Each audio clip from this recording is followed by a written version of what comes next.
Hi, Antonio. Good morning. How are you? Fine, thanks. How are you? I'm doing okay. Good. So I'm really excited about this topic that we're discussing today, especially because it hits home for me because I'm getting ready to move all the way from North Carolina back to New York.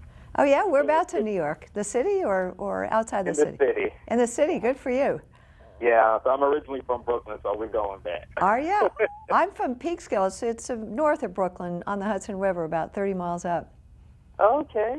So Yeah. efficiency is like the top thing on my mind when I'm getting ready to pack up my car. Good. Okay. Well, you probably know a lot more than I do about efficiency with cars. So my first question is, what energy policy should be in place to help consumers at the pump? Well, there's a couple of things. Consumers can really just look to ourselves when it comes to conserving fuel. You can do a few things that start to add up. For example, just make sure that your tires are properly inflated. That's a mile per gallon you might save. The other thing is don't speed. You can save as much as 2 miles per gallon by just going the speed limit, not going over the speed limit, on highways, that is. And use your air conditioning sparingly. That's another 2 miles per gallon. And so there are a variety, and also don't tailgate. If that constant kind of starting and stopping, pace your driving evenly, and you'll save a couple more miles per gallon. So when you add this all up, say if you have a vehicle that gets 30 miles per gallon, if you save anywhere from 3 to 6 miles per gallon, that's 10 to 20% of your fuel bill, and that starts to add up, especially on these long trips. And you can spend that money on something else. So that's what we can do as consumers. I think on a broader scale, when you look at the supply of fuel, especially the supply of crude oil, for example, we can do a lot more in terms of trying to develop our domestic resources, have access to some of that offshore oil that we can't go for right now. It's locked up by the federal government. That could make a difference. Partner with Canada, bring more crude oil into the market. The more, because most of what we pay at the pump is the price of the crude oil. About 70 cents of every dollar goes to crude.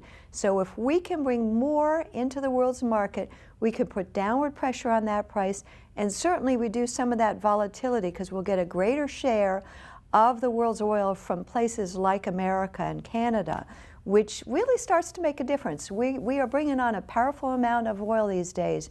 And the more we can do, and the more we have policies supporting our domestic development, the better off we are, and actually the better off the world is too.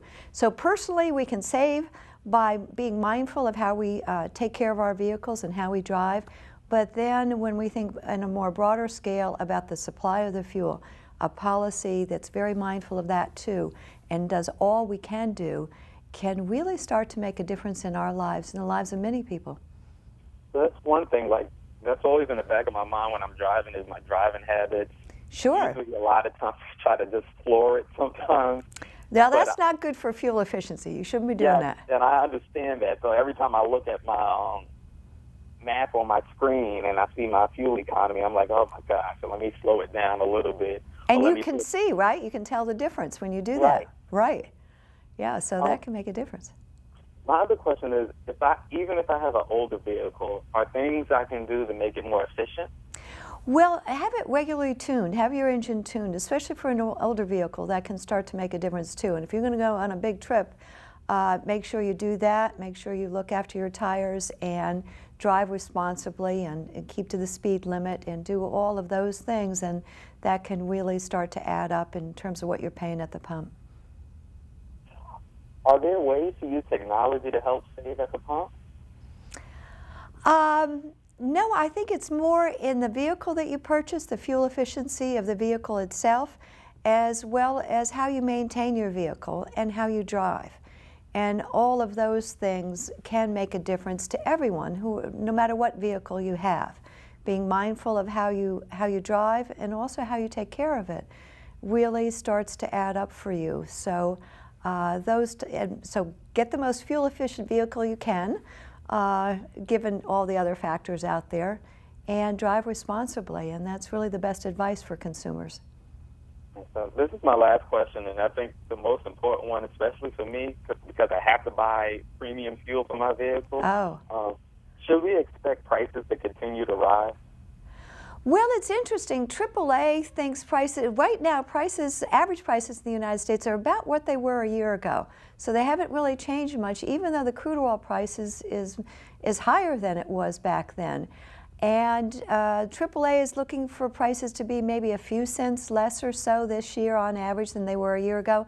And the U.S. Energy Information Administration is also expecting on average prices may be, a few cents a gallon less. But there are so many unknowns out in the world's market. Instability in some region, a big hurricane in the Gulf of Mexico, anything can change those forecasts. There's a lot of unknown. So we have to take care of what we do know, what we can do. And we can do a lot here at home in terms of bringing new supplies into the marketplace and being careful on how we use fuel. The United States is the biggest consumer of oil in the world. And we're getting much more efficient in how we use it. We can do it even better in the future. I want to thank you so much for taking out the time to speak to me and my viewers today, and I can't wait to share this information with them. Oh, well, thank you. It was a pleasure talking to you. It was a pleasure talking to you, too. Take care. See you. Bye-bye.